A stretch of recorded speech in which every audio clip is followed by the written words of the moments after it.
So this is the apparatus that we'll be using to conduct this beam bending lab. It was developed by Phil Schlosser here at Ohio State. The base is made of 1/4-inch aluminum so that it's nice and sturdy.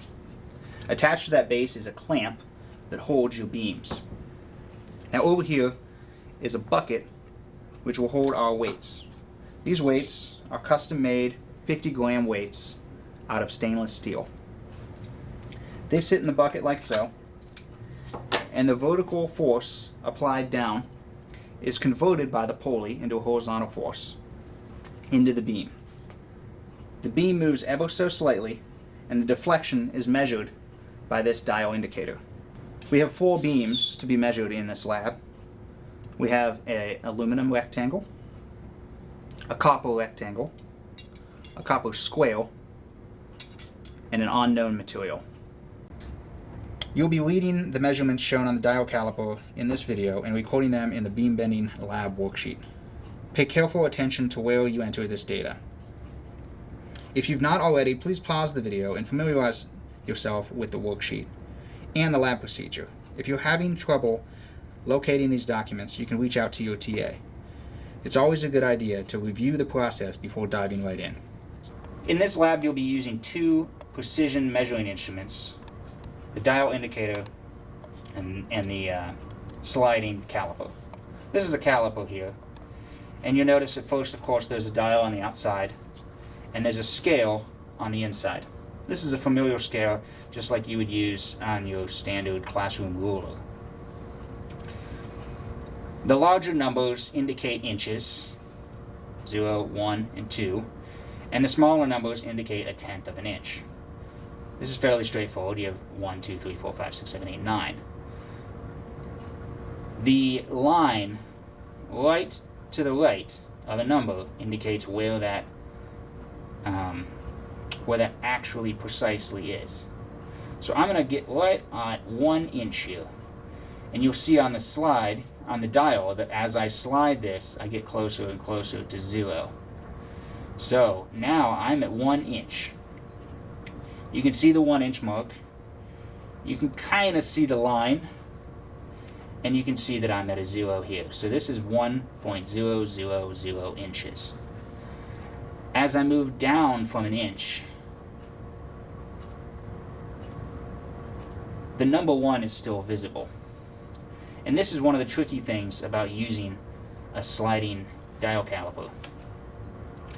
We are at 0.990 inches right now. The 1 is visible, but we haven't passed the 0 mark. Just like if you were looking at a clock at 1:58, the hour hand would be at the 2, even though it's not quite 2 o'clock yet. The same applies here. You can see the 1 before you actually get to it. You can see all these numbers before you get to it if you're increasing. So here we start at 0, and I'll adjust my caliper here just a little bit. 0, 0, 0. 0 thousandths. Now as I increase here, these are a thousandth of an inch as we go around. So now I'm at 31 thousandths of an inch. 0.031. 0.04. 0.102. The 1 is the 1/10 of an inch, and the 0.02 are the thousandths.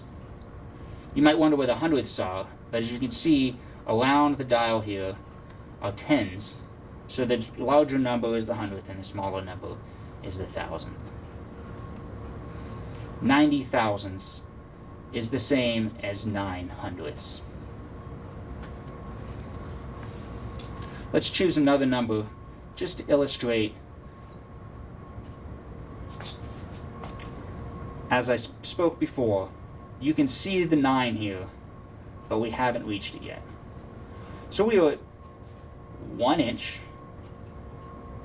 almost 9/10 of an inch. But since I haven't reached the 0 here, you know that we are not at 9/10 of an inch. In fact, we were at 8/10 of an inch, and nearly 80 thousandths of an inch. So you'd read this as 1.878. because this is 78 between the 70 and the 80 here. Sometimes it's a little tricky to read exactly where it is on the dial. It'll be between two tick marks, and that's okay. Just use your best judgment. So there's several things to keep track of, and it's very important that you keep track of your tenths of an inch. If you ever need to, you can always pause the video, rewind, rewatch this segment, watch other videos on how to read dial indicators. Make sure that you're taking accurate measurements throughout this lab. The same applies for the dial indicator, except for here, there's obviously no scale along the beam. That's made up here in this smaller hour hand style indicator. So see, as I turn this, the larger hand moves much quicker than the smaller one.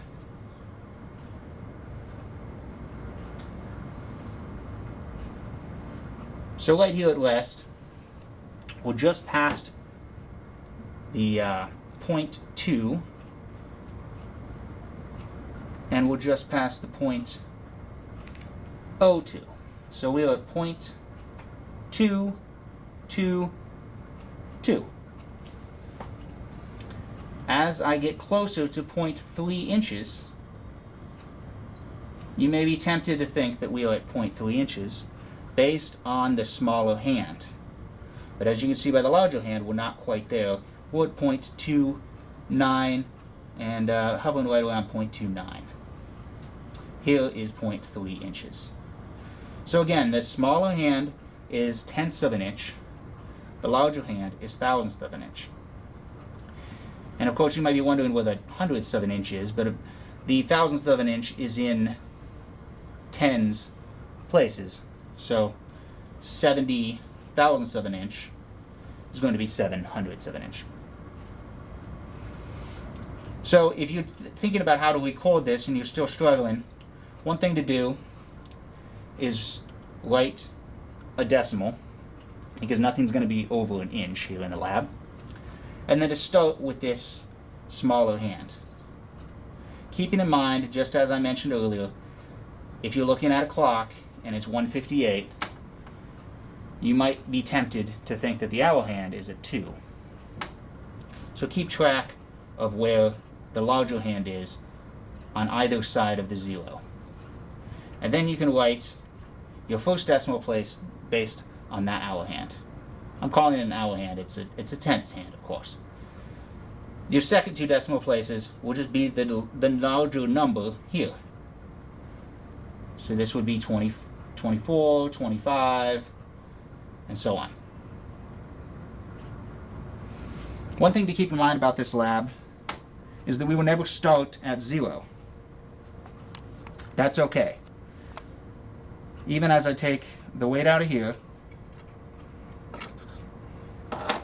even when I take the weight out of the holder, we're not at 0 inches.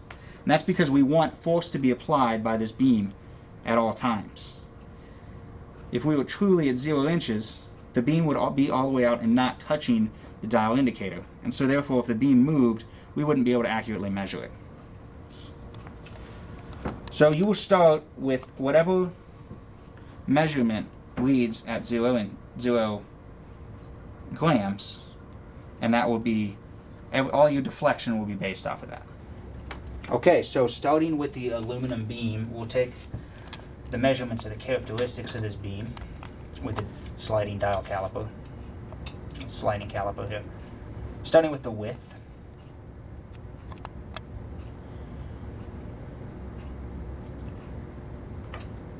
And then the thickness.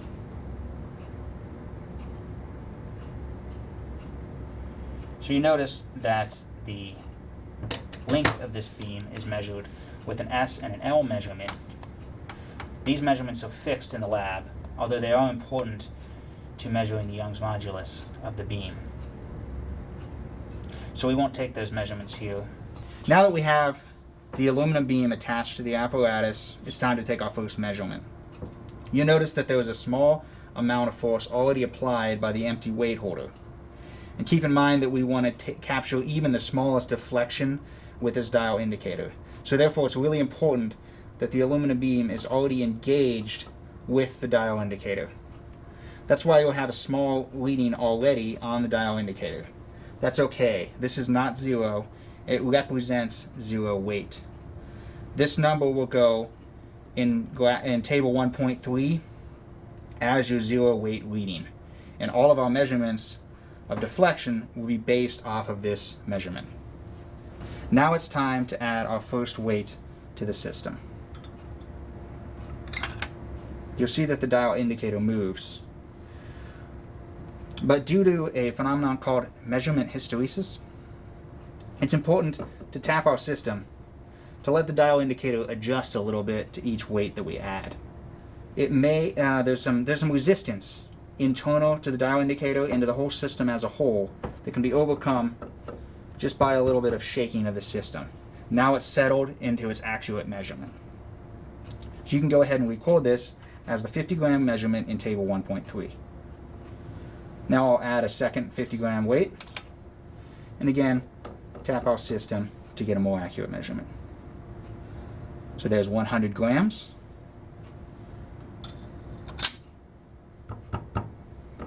$150 grams.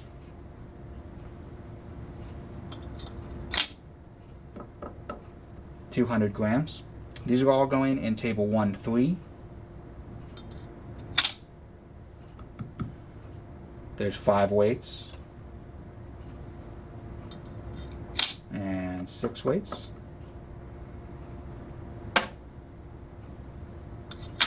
Seven weights is 350 grams. 400 grams. The 9th weight. Okay, here's our 10th weight. That's 500 grams, half a kilogram. Now you've completed table 1.3, and you'll see an automatically generated graph. For the other beams, you'll have to generate this graph yourself. It should look very similar. Moving on to the rectangular copper beam, again we'll measure the characteristics before we start the lab. Here's the width of the beam.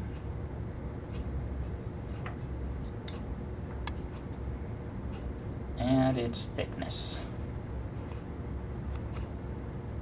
With the rectangular copper beam in place, we have our 0 weight measurement on the dial indicator. You can go ahead and measure that, record that in table 2.3. So I'll add the first weight. Here's our first 50-gram weight. Remember, I tapped the system for measurement hysteresis.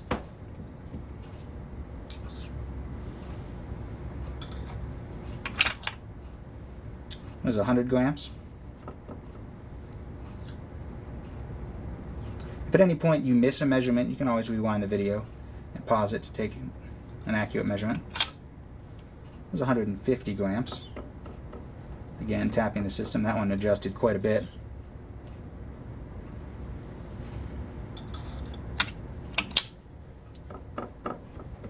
Now we have our 4th weight and our 5th measurement, including the 0. Here's our 5th weight, 250 grams. I'll try and stop this from shifting around so much.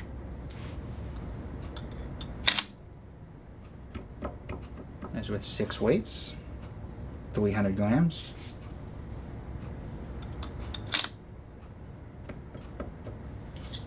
There's your measurement with 350 grams.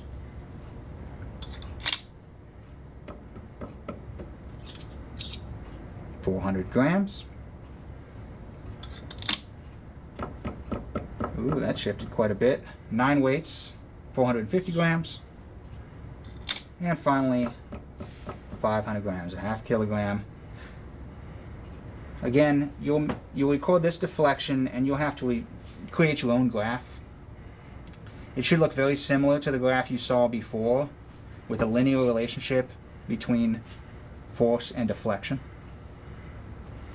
If you see any odd characteristics of your graph, review the video and take some measurements again, just to make sure that everything's as you would expect it to be. Moving on to the square copper beam, the width and the thickness will be very similar with this beam, so it's important that we notice the difference. You'll see the hole here at the top of the beam, which indicates that the beam will be bending in this direction. Therefore, this is the width, and this is the thickness. So we'll start here with the width of this beam. Yeah. Here's the width of the beam.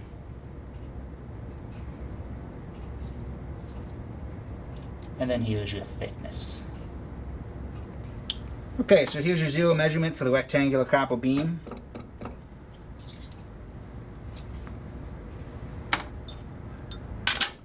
And 50 grams. I'll tap the system again. Remember the measurement hysteresis.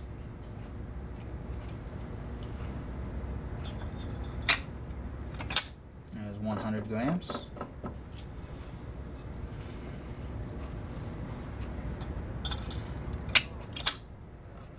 150 grams. You might already notice a difference between the square and a rectangular copper beam.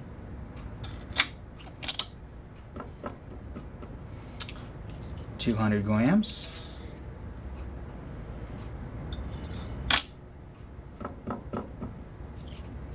$250 grams.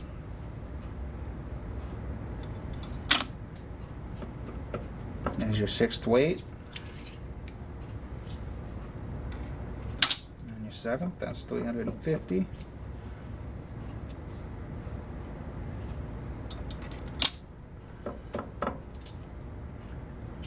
Eight weights.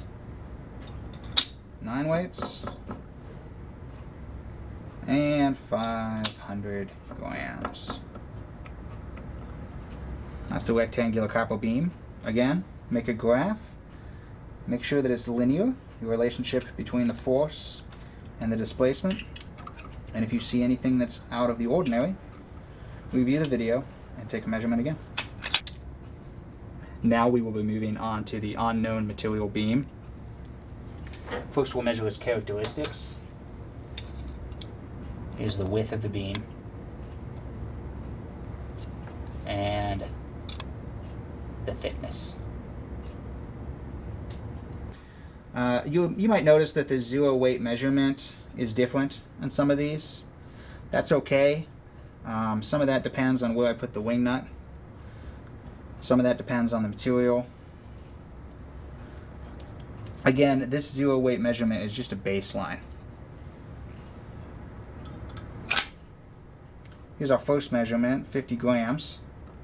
Or second measurement, really. Make sure you recorded that zero weight measurement.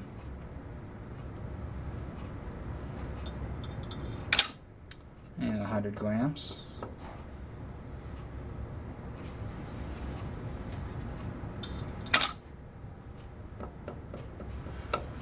$150 grams. Again, I'm tapping the system.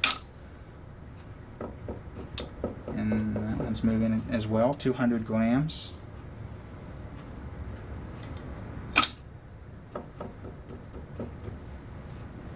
$250 grams. And 300 grams.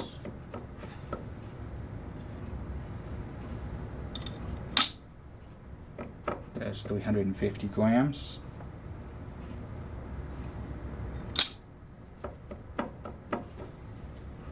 $400 grams.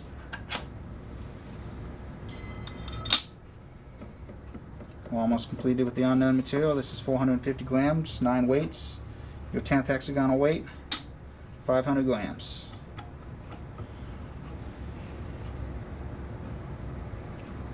Now you can create a graph, just as you did before. Calculate the Young's modulus and determine the material based on that.